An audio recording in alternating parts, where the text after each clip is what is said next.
ছোটবেলা থেকেই দেখছি বাবা যাই করেন তাতে একটা গভীর স্বপ্ন থাকে।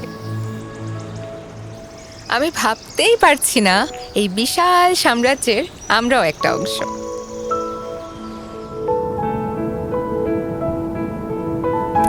ভাবতেই বুকটা ভরে যাচ্ছে বাবা।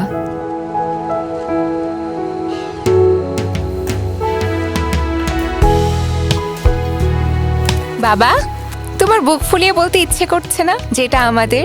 একটুও গর্ব হচ্ছে না বাবা? গর্ব তো হয় রে মা, গর্ব হয় আমার সঠিক সিদ্ধান্তের। একদিন এখানে বুদ্ধি করে ইনভেস্ট করেছিলাম বলেই তো আজ তুই এর গর্বিত অংশীদার। আমাদের নিজেদের রিসোর্টে আমরা আছি, টুরিস্ট হিসাবে নয়, বরং মালিক হিসেবে।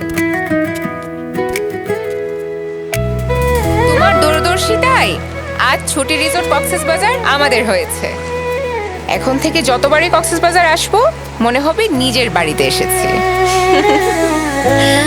ছুটি মানে তো